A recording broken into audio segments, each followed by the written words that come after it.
I've always had this quiet habit of overgiving. Some people call it generosity, others say it's guilt in disguise. Maybe they're both right. I'm Aaron, 34, a software developer who works mostly remote. No kids, no spouse. Just me and my black Labrador, Milo, living in a modest home a couple hours from where I grew up. Most of my adult life, I've been the responsible one in the family. You know, the one who doesn't need anything, who always has it together, which in my family apparently translated to you don't need appreciation either. Christmases were always complicated. As a kid, I remember watching my younger brother, Jason, tear open boxes of the latest video games, remote control cars, flashy clothes, while I got socks. And not fun socks, either. I'm talking gas station multipacks. I'd always smile through it, because I thought maybe I was missing something. Maybe I didn't ask right, or I wasn't clear enough about what I liked.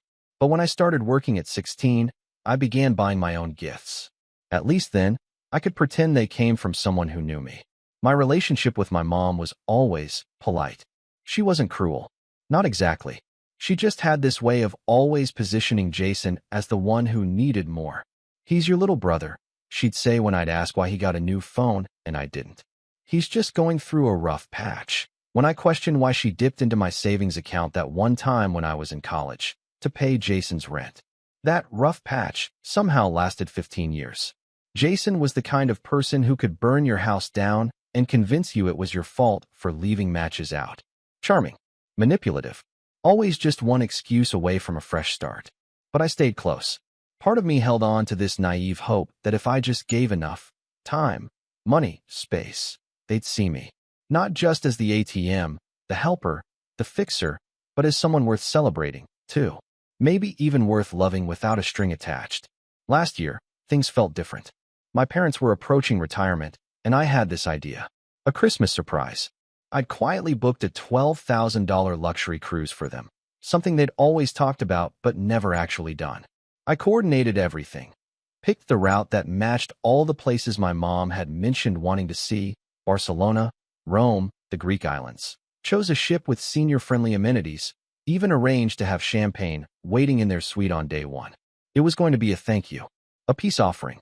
A gesture that said, hey, I love you. I forgive you. Let's start fresh. I kept the trip a secret, wrapped the itinerary and boarding passes in a silver envelope with a card I wrote by hand. It said, to the two people who gave me the world. Now I want to give you a piece of it in return. I placed the envelope under their tree when I arrived at their house on Christmas Eve, after the usual long drive through sleet and traffic. Jason was already there, of course. He still lived with them, technically between jobs, though somehow he always had money for bars, sneakers, and whatever new device he bragged about in Instagram stories. He greeted me with a smirk and a half hug. Look who decided to show up, he muttered, just loud enough. Mom called from the kitchen. Aaron, don't be dramatic, come say hi. That sentence sat wrong with me. Not because it was rude, but because I hadn't even said anything yet. The house looked like a catalog spread, decorations perfectly placed, fire going, classic carols playing softly in the background. It should have felt warm. It didn't. Something about being back there always made me feel like I was 10 again, trying to win gold stars that never came. Christmas morning unfolded like it always did. Jason opened box after box of gifts, new smartwatch, designer sneakers, limited edition collectible I'd heard him mention once back in August. I kept waiting for my mom to hand me something with that proud, we thought of you smile. Eventually, she reached under the tree and pulled out a box with my name on it. My heart lifted. For a second, I imagined it might be something thoughtful. Maybe that book I'd mentioned. A hiking kit. Something. Anything. But she handed the box to Jason. I blinked. That's got my name on it, I said, trying to keep it light. Oh, she said, like she hadn't noticed. Well, it was meant for you originally, but Jason saw it and got excited. And I figured, he'd appreciate it more. Jason tore the wrapping off and grinned. Sweet. Thanks, Mom. Hey, bro, you mind if I keep this? I didn't even answer. I just looked at the tag. My name was still on it, in my mom's handwriting. And she didn't seem embarrassed. Not even a little. Dad glanced over from the couch and said, without looking up from his tablet, you're too old for presents anyway, Aaron. You've got everything you need. That line hit different. It wasn't new, but this time it stuck. Too old for presents. Too old to matter. I nodded, smiled, even laughed, pretending to brush it off. But inside, something broke loose. I felt it like a crack in the ice, quiet and spreading fast. That evening, while everyone else watched a holiday movie, I sat in the guest room with my laptop and pulled up the cruise itinerary. I hovered over the Manage Booking tab for a while. My fingers hesitated. I thought about the champagne waiting on the ship, the notes I left in the welcome kit, the surprise I imagined lighting up their faces. Then I clicked, Cancel Trip. The confirmation page popped up. I didn't blink. I didn't even feel angry. Just done. An hour later, their email notification pinged on the shared family tablet sitting on the coffee table. I didn't point it out. Jason glanced at it. Hey, Mom, looks like your cruise got canceled. My mom squinted, confused. What? What cruise? Jason scrolled through the message, reading aloud. Booking reference. Aaron Jackson, luxury Mediterranean cruise package. He stopped, looked at me. Oh, I said casually, not looking up from my phone. Yeah, I'd booked it for you guys. But, you're right. I'm too old for presents. The room went completely silent. And that was just the beginning. I didn't drive home that night. I stayed the full length of the visit. Even helped clean up wrapping paper and do dishes, because that's what I always did. Play the part of the dependable son, the grown-up in a room full of children wearing adult clothes. But inside, something in me had shifted. It wasn't rage. It wasn't sadness. It was emptiness. A kind of hollow clarity that whispered, this is who they are. This is who they've always been. And I think that's what scared me most. Not that they had crossed a line, but that there was never a line to begin with. The morning after Christmas, I poured coffee in the kitchen while Jason stood shirtless in the living room, watching a YouTube video on the new smartwatch he'd just unboxed, my gift. Mom stood next to him, laughing about how tech-savvy he was, like she hadn't asked me just 2 days prior how to connect her Bluetooth speakers. Isn't it cool? Jason called out. It even tracks my sleep. Finally gonna get my health back on track. I didn't respond. I just sipped the coffee and watched as Mom beamed at him like he'd solved world hunger. Dad walked in a few minutes later, yawning. Hey Aaron, he said, glancing at me. Any chance you could help us out with that gutter leak before you head out? Looks like the corner's pulling off the roof. I blinked. Now. He shrugged. While you're here, you're good with that sort of thing, right? Sure, I said, swallowing the heat rising in my throat. I'll grab a ladder. And I did it. In the cold. Alone. Jason never stepped outside. Mom never brought out gloves or even peeked to say thank you. And when I finished, numb-fingered and soaked, I came back inside to find them finishing the leftover cinnamon rolls I had brought. The ones Mom had told me to just leave in the kitchen because they were too sweet for her. That's when I knew I was done trying. I drove back home that afternoon. The 2-hour ride was dead quiet except for Milo's occasional snore from the passenger seat. I stared out at the winter trees blurring past, thinking about how much time I'd spent trying to win approval from people who treated my bare minimum existence as excess. 3 days later, I got a text from Mom. Mom, did you really cancel the cruise? That was going to be our retirement celebration. I can't believe you'd be so spiteful. No apology. No question. Just blame. I didn't reply. The next message came a few minutes later, this time from Jason. Jason, real mature, bro. You cancel a trip for them because of a stupid gift? Grow up. That one did sting. Not because I cared what Jason thought, but because it confirmed something I already knew. They'd told him everything. The cruise had become a talking point. Another thing to use against me. By New Year's Eve, I thought I was ready to let it go. I told myself, Aaron, just move on. Don't give them another inch of your peace. But then came the video. At 11:38 p.m., I got a family group chat notification. And white toast. I hesitated before tapping, but curiosity won. It was a 45-second video. Jason had his arm around Mom as she held a glass of champagne. Dad sat in the background, glass in hand. They were laughing, clinking glasses, cheering to family and fresh starts. Then Jason raised his glass. To the real MVP of the family, Mom. The woman who raised me right and always had my back. And to Dad, who never gave up on me even when I didn't deserve it. Cheers. Claps. Then a pause. Jason grinned at the camera. And shout out to my big bro for reminding us what not to do with money. Laughter. Loud. Seriously though, love you, man. He added as an afterthought, clearly not meaning it. My chest went tight. I stared at the screen until the video looped again. There was no mention of me. No toast. No thank you. No, we miss you tonight. Just that one mocking line, buried in false cheer. And I realized something. My family didn't just take me for granted.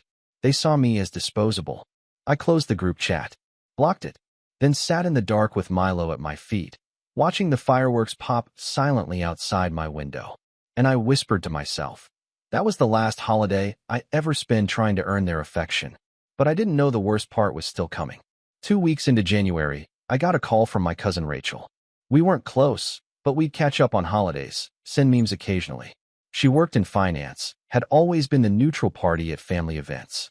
Hey, Aaron, she said cautiously. Quick question. Are you giving your parents money again? I frowned. No. What? There was a pause.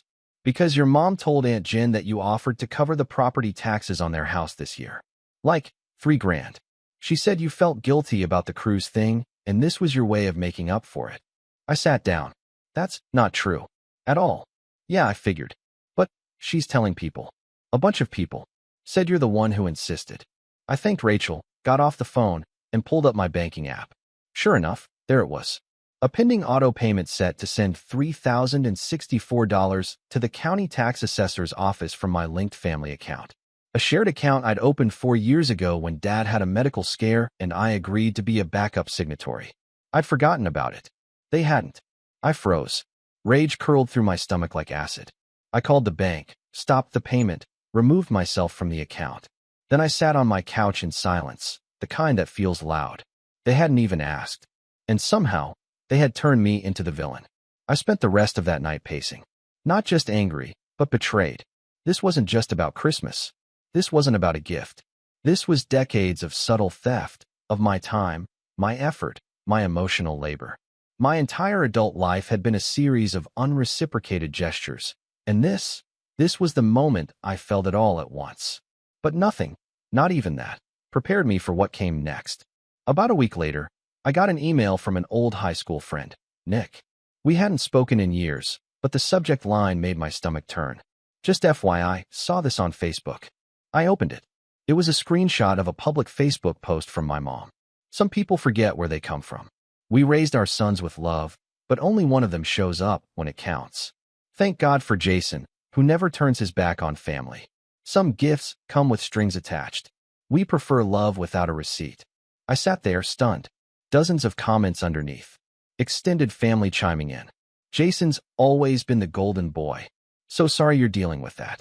You deserve better. You're lucky to have Jason. They had turned me into the villain of their public narrative. After all the things I'd done in silence. Paid bills, fixed things, funded dreams. I was now the ungrateful, bitter son who held gifts over their heads. I didn't sleep that night. And by morning, I wasn't angry anymore. I was cold. Focused. Because when someone burns every bridge and hands you the matches, you don't have to wonder anymore if you're the bad guy for walking away. You just make sure they never have the chance to do it again. And that's when I started planning. I didn't say anything.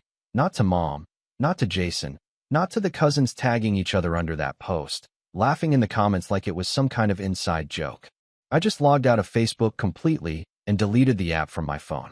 I wish I could say that made me feel better. It didn't. It just made the silence louder. The days that followed felt hollow. I'd wake up, feed Milo, brew coffee, stare at my work screen for hours trying to concentrate, and fail. I wasn't eating much. Wasn't sleeping either. I'd scroll through old messages, rereading every passive-aggressive comment my mom had sent over the years. The little digs disguised as jokes. The times she forgot my birthday. The times she told people I was too private, like my boundaries were a character flaw. One afternoon, I sat on the floor of my living room with a box of receipts and greeting cards, things I'd kept over the years for reasons I didn't even understand anymore.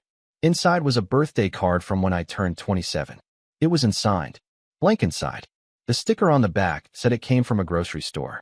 I remember getting it in the mail that year, with no envelope, no note, just my name scribbled in ballpoint pen on the front. I'd kept it. Why? I don't even know. Maybe part of me believed keeping those scraps proved the relationship was real, that even if they forgot me, I hadn't forgotten them.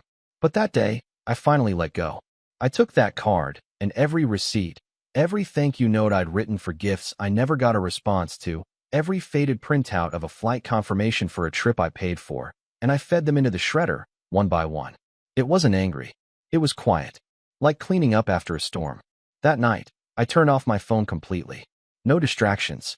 Just me and Milo on the couch, wrapped in a blanket, watching some old documentary about a guy who rebuilt his life from scratch after his entire business collapsed. Something about that resonated in a way I hadn't expected. I realized I'd been living the same emotional cycle over and over. Give, hope, get hurt, swallow it, repeat. And I was done repeating it.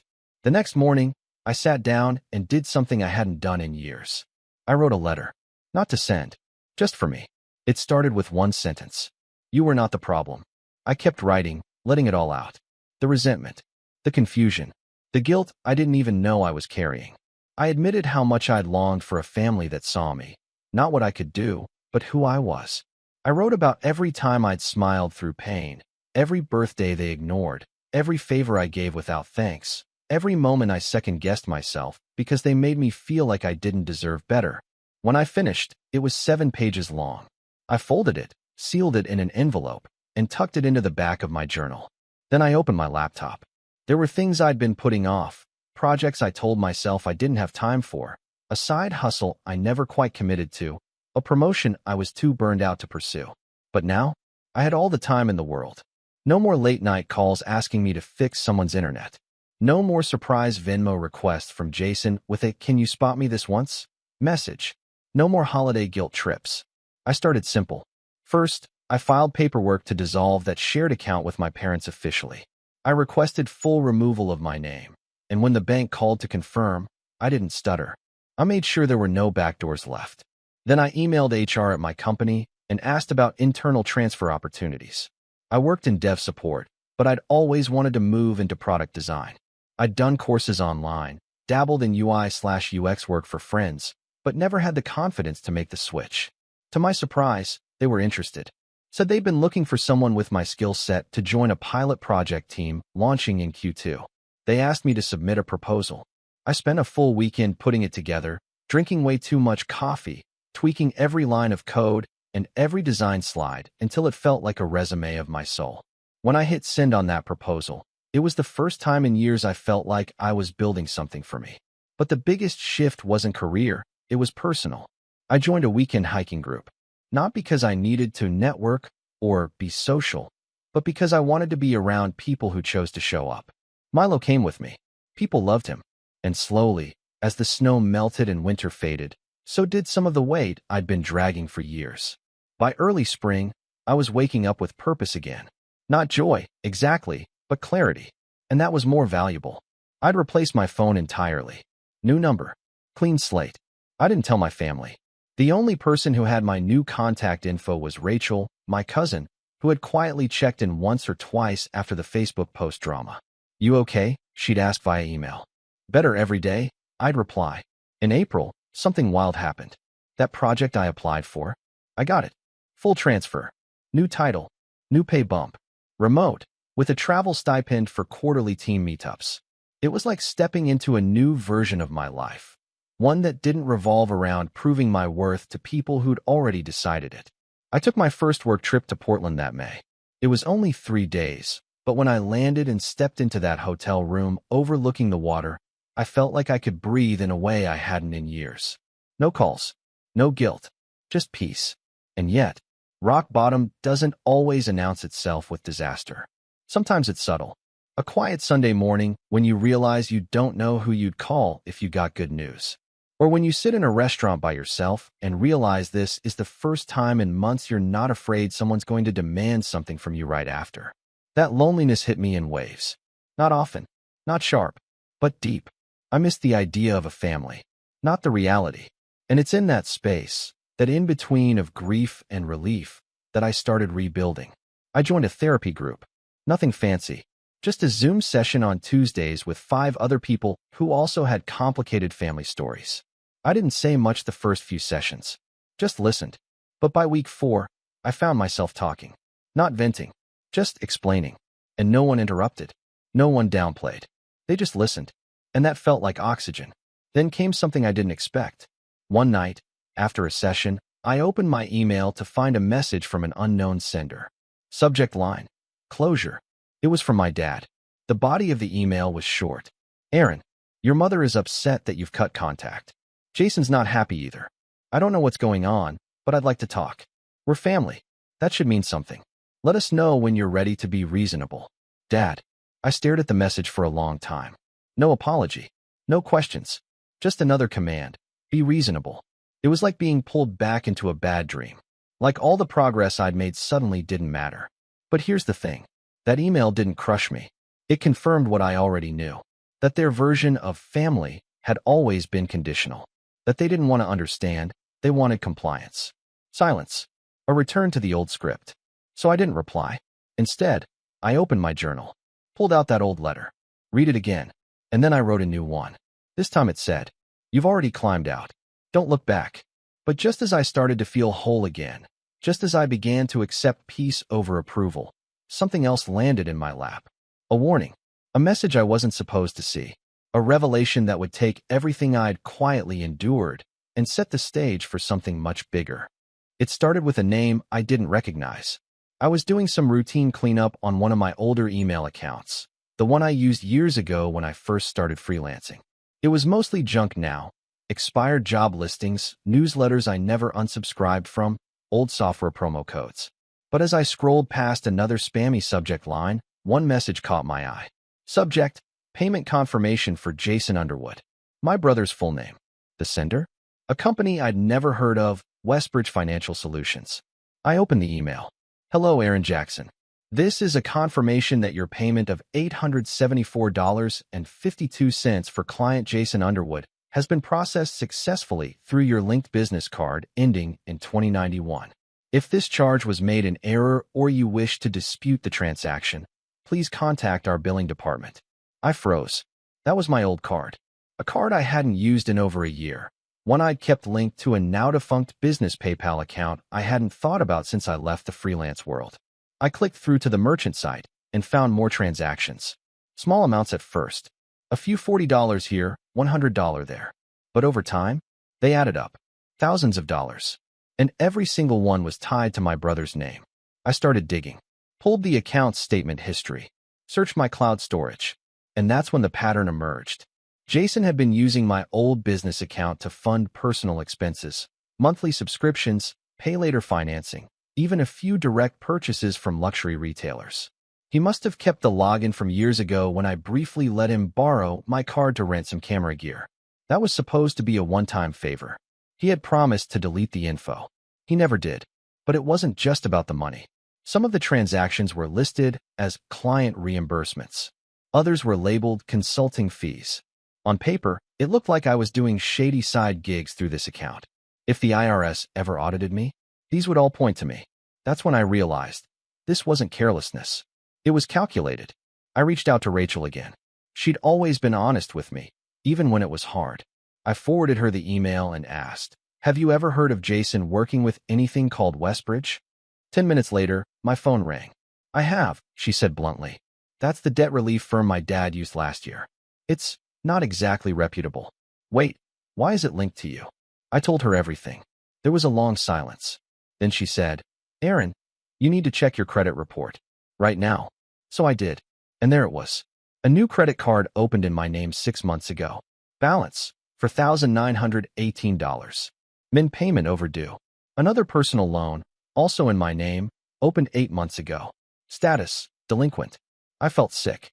I'd spent years playing the good son, the helpful brother, the silent provider. And Jason had used my name, my identity, and my past generosity as a launchpad for fraud. And the worst part? I don't think my parents were clueless. I remembered the property tax incident, the cruise cancellation, the way Mom posted publicly that I was holding money over their heads.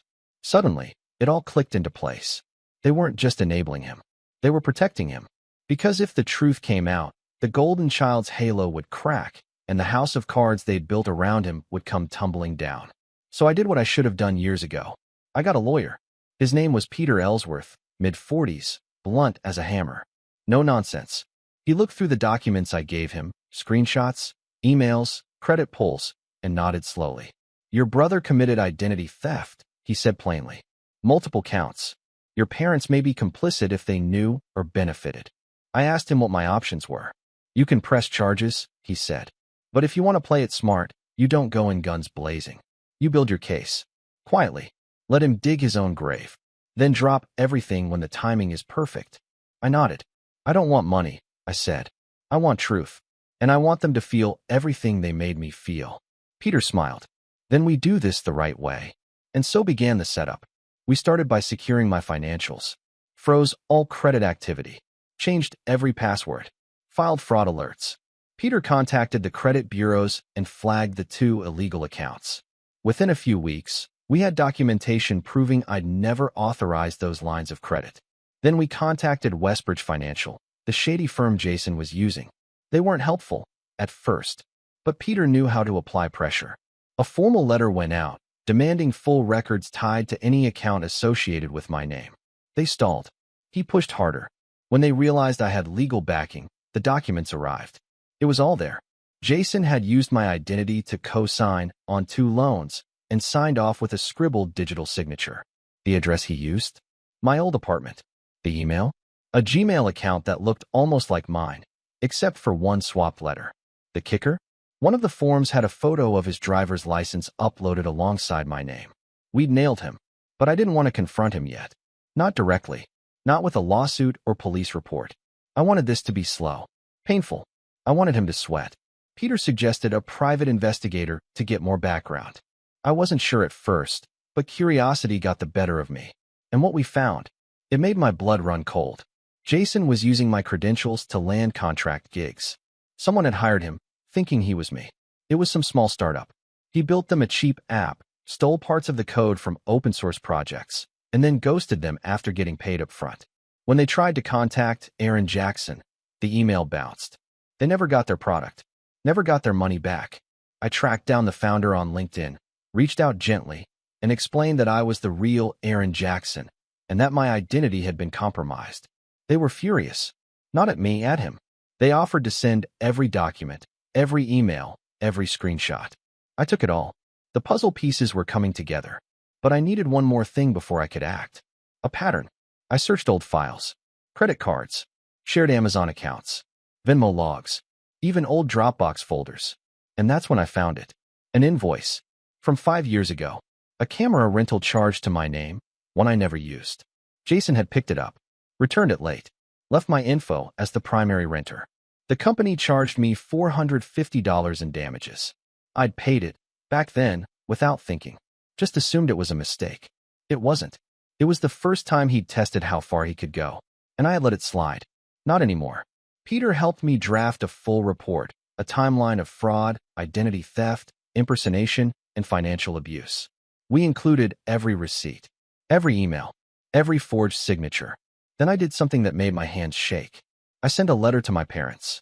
Not an angry one, not even emotional, just factual, legal, precise. It said, "This is a formal notice regarding multiple fraudulent activities tied to Jason Underwood, including identity theft and unauthorized use of my financial accounts.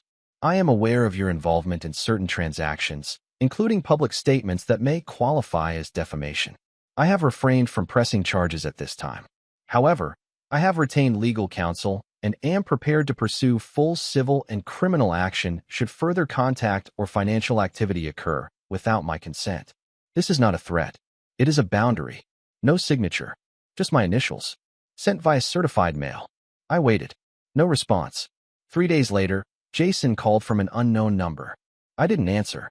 He left a voicemail. "Dude, what the hell are you doing? You're going to ruin everything. Just call me back. Please. We can talk about this. You don't have to burn the whole house down." But that was the problem. The house was already ash. I was just building something new in its place. And I had one last move left before the match was lit.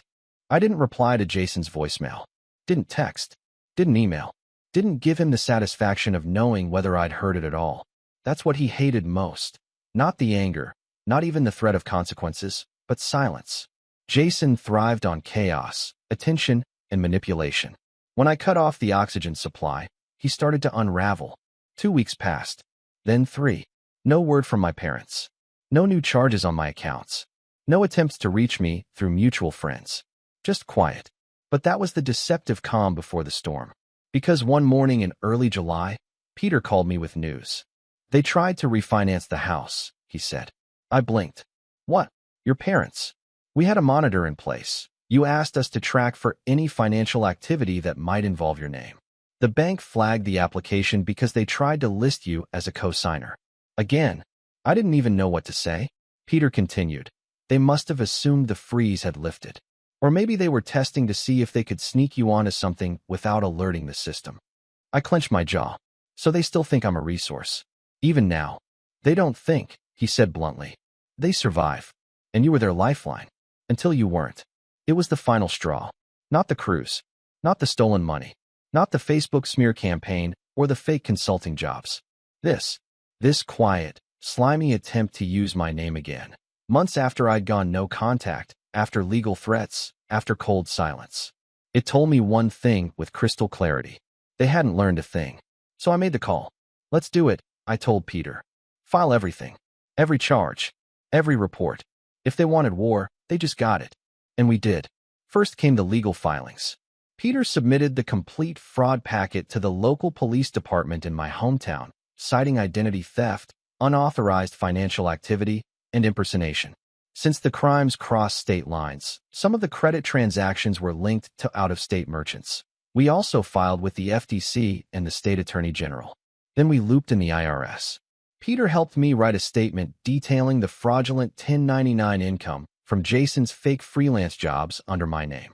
The IRS took that very seriously, because now they weren't just defrauding me, they were messing with federal tax records. An audit was opened into Jason's activity under my identity. A real one.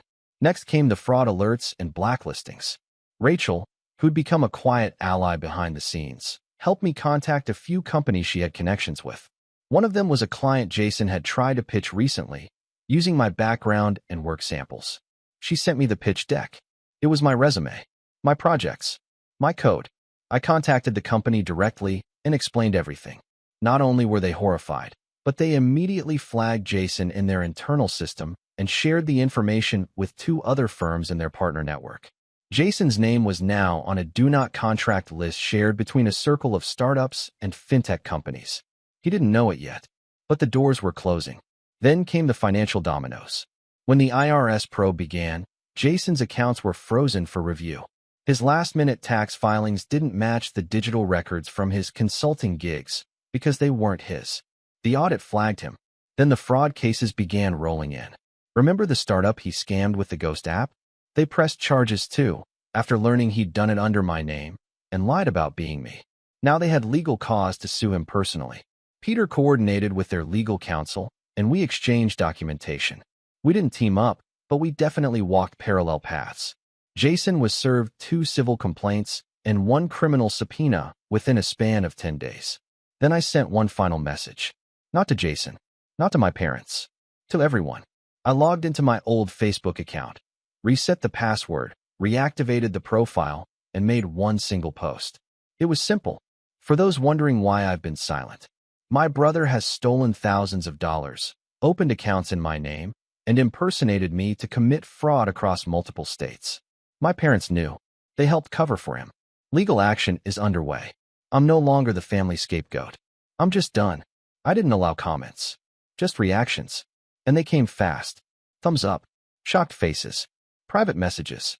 A few extended family members even called me, apologizing for believing my mom's version of the cruise story, for laughing at Jason's New Year's toast, for staying silent when they should have spoken up. Some of them sent screenshots of group chats I wasn't in. Chats where Jason had bragged about finessing a few things in his life, where mom had defended him with lines like, "Aaron's just sensitive," or "he owes us," after everything we did for him growing up. I saved every screenshot. Then I blocked them all, because I didn't need closure from people who only believed me once the ship was sinking. Then came the collapse. Jason lost his car. The repo happened late one night in August. Someone filmed it and uploaded the video to a local neighborhood group. The caption said, "Guess this guy stopped paying his bills. Always has a story." I watched it twice. Never cracked a smile. Mom called me 2 days later from a new number I didn't recognize. I let it go to voicemail. Her message? Aaron, this has gone too far. Jason's made mistakes, but you don't need to destroy his life over it. We're family. We can fix this together. Just call me back. Please. I played it once, deleted it, then blocked the number. Then came the final nail. Peter forwarded me a message in September, an update from the county court. The fraud investigation had resulted in charges being formally filed. Jason was being summoned to appear in court for 2 counts of identity theft, 1 count of financial impersonation, 1 count of falsifying legal documents. Civil penalties tied to misrepresentation and damages. He wasn't going to jail. Not yet. But the fines were brutal. The restitution order would gut him financially, and the record would follow him for years. That's when the house went up for sale. My parents didn't announce it, but I saw the Zillow listing pop up, shared by a local agent I followed back when I lived there. The description said, "Charming family home in need of minor repairs. Motivated sellers." Translation? They were desperate. Jason had drained them. I wasn't bailing them out this time. And with his name dragged through public records, no one was going to hire him anytime soon. The golden child had tarnished, and they had no one left to blame. I didn't celebrate, didn't pop champagne or post memes or throw a party. I just woke up one morning in October, poured a cup of coffee, took Milo for a walk, and realized I felt light, lighter than I had in years. No bitterness, no guilt, just peace.